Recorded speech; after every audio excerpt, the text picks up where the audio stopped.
In the heart of northern Uganda, the landscape is changing. It is a story written in the soils of family farms, broadcast from radio stations in Gulu and Arua, and debated in classrooms from Chigumba to Yumbe. A new wave of storytellers is emerging here. From young journalists to seasoned farmers, they are learning to speak a new language, the language of resilience. This is the journey of climate-smart jobs and how the power of edutainment is helping communities adapt to a world that is shifting beneath their feet. Uganda's climate challenges are real. Unpredictable seasons, prolonged dry spells, shrinking land, pests, and new pressures on smallholder farmers. To respond, Climate Smart Jobs, CSJ, in partnership with Media Challenge Initiative, set out to do something different.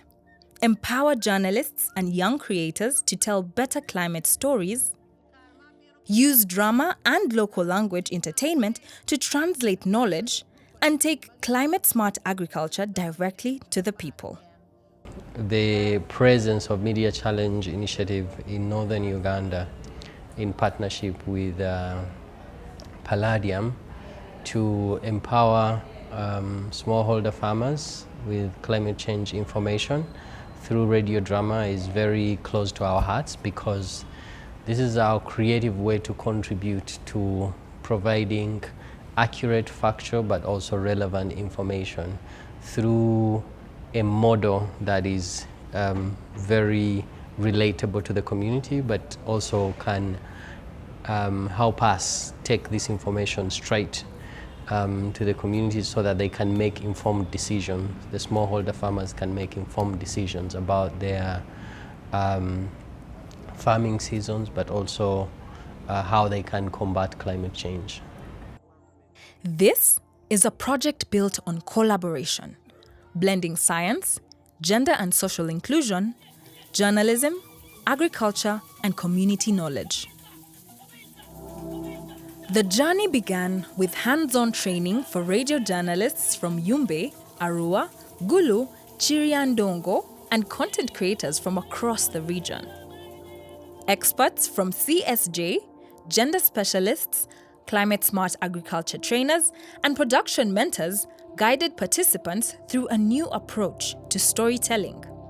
Climate-smart agriculture explained in simple, local, and culturally relevant narratives.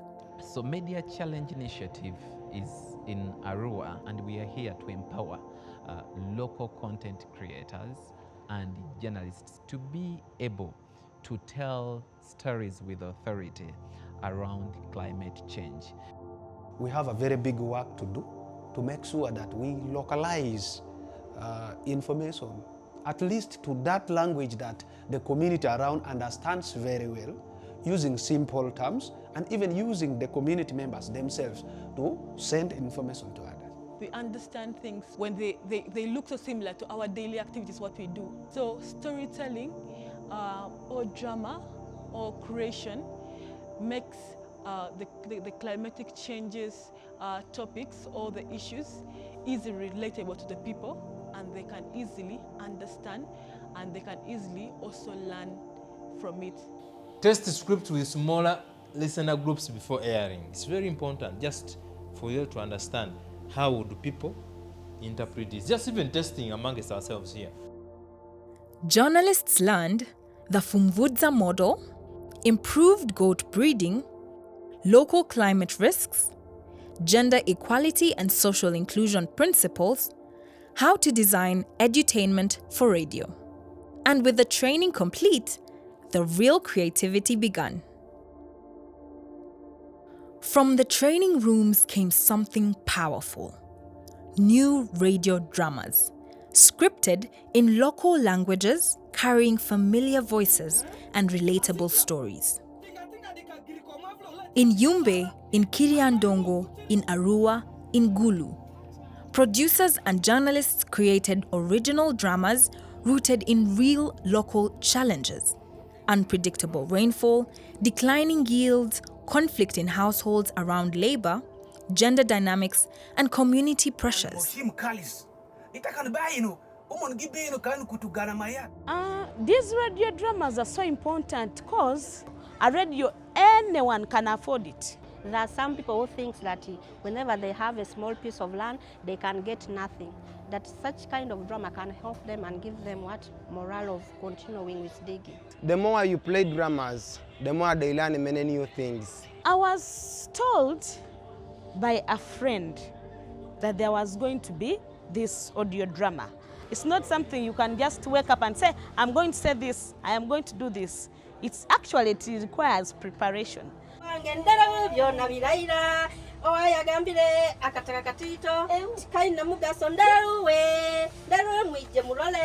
story behind this audio drama, which is going to play on Chiriandongo FM for the community of Chiriandongo district and Bunyoro at large, and maybe even those people are staying in northern Uganda, it's to create more awareness on climate change. I think the funniest and the most unexpected moment is when I have met like a character in the drama in real sense. Like the lady I met is behaving like the character in the drama.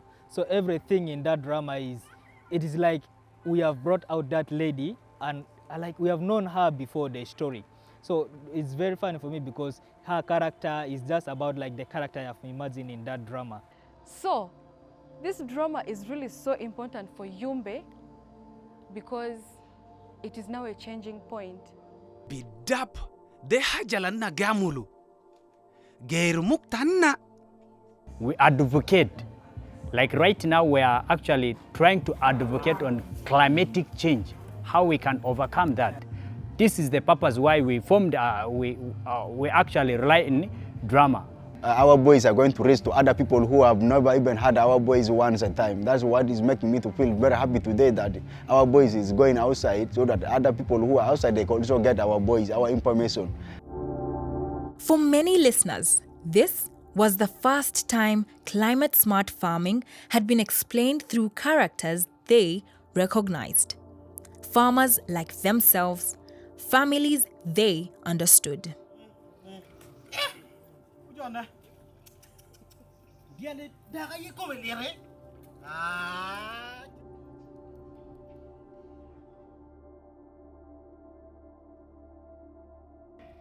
But these dramas didn't just entertain. They sparked dialogue. Radio quizzes followed each episode, encouraging farmers to reflect, ask questions, and put learning into practice. Winners received climate-resilient farm inputs: maize, beans, vegetables, improved seed varieties. These incentives were small but meaningful, a direct push toward early adoption of climate-smart practices.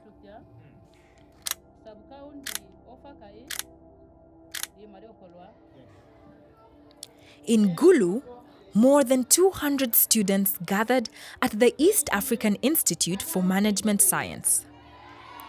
They watched a Choli language drama on improved goat breeding, a storyline that felt close to home. Journalists, including those who had been trained under CSJ, joined the discussions. Students competed in essay and TikTok challenges, and climate-resilient farm inputs were awarded to the winners. Continue doing more.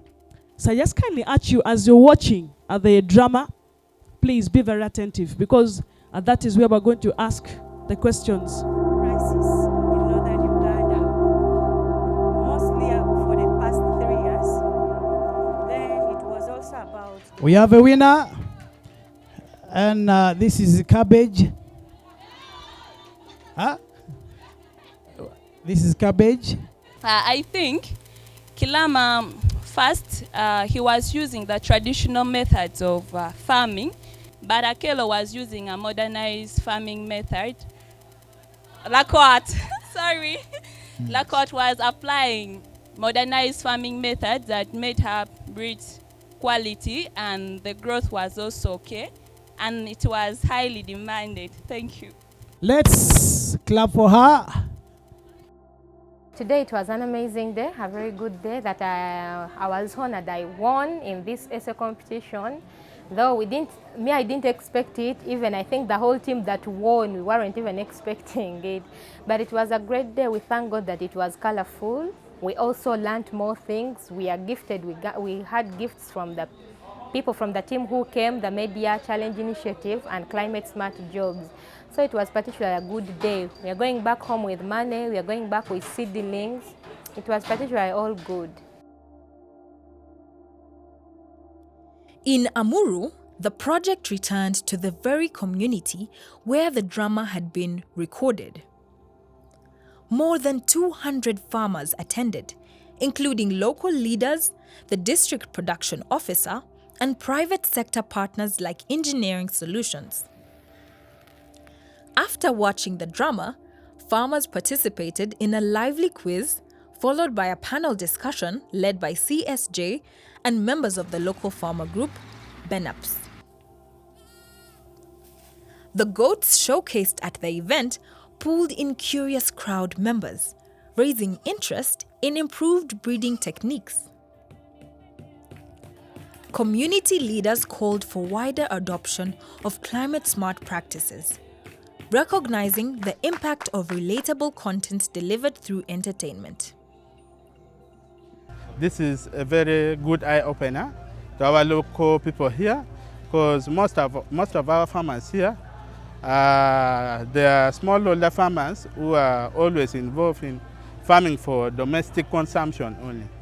But what you have taught us today is more on domestic farming as well as farming for economic purposes. And to us that is very important, because then it creates, it speeds or catalyzes the change that is required in terms of adoption of the information that we are communicating in the different areas. In Kiriandongo, more than 300 refugees and internally displaced people gathered for a unique engagement. The Office of the Prime Minister, UNHCR, and more than 10 livelihood partners joined the event.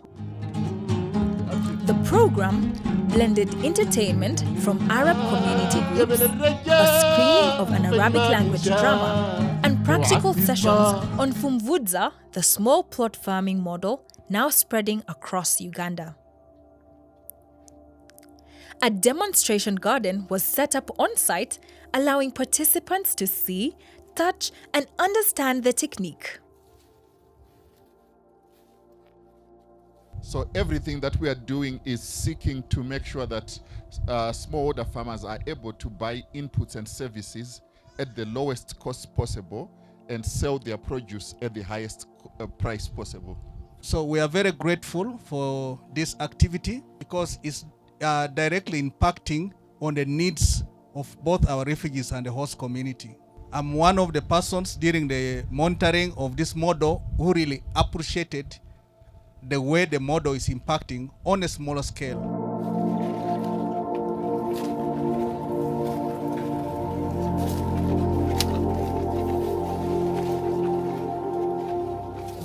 All the model we digged, but we did not get anything. But this model from Vuza, we at least get food, and we get more food on it. That is why we continue in this model from Fumvuza. Actually, when you go in my home, you find all my garden is Fumvuza model. Because before my land, I did not harvest anything. But now, when they give me this model, I hope I will harvest the good one. Even I know now it is a good yield, which I see in my land now. It's not there before. The cycle continued in Chugumba, where students explored the Fumvudza model through a panel discussion and presentation. Essay and TikTok winners were celebrated, showing how climate-smart content can move from radio to drama to classrooms to youth creativity. Across all regions, one lesson stood out clearly. Edutainment works. Drama in local languages brought climate knowledge to life in a way that lecturers never could. And incentives helped turn attention into action. Bringing many stakeholders together, government, private sector, youth, refugees, IDPs, smallholder farmers, and journalists helped build trust and ensured the message reached everyone. And tailoring content to local realities made communities feel seen, respected, and included.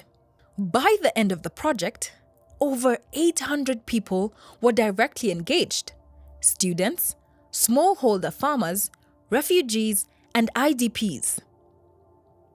Radio dramas reached thousands more across 4 regions. Youth created new climate content.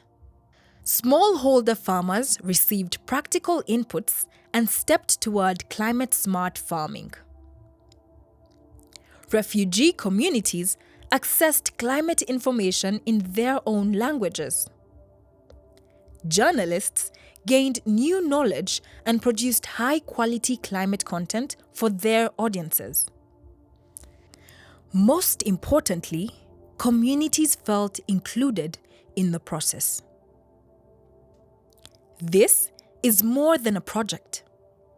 It is a community learning model, a platform for new voices, a partnership that brings climate knowledge to where it matters most. And the story continues. Because with the right tools, the right stories, and the right partnerships, Climate Smart Jobs is helping communities build resilience, one farmer, one classroom, one radio drama at a time.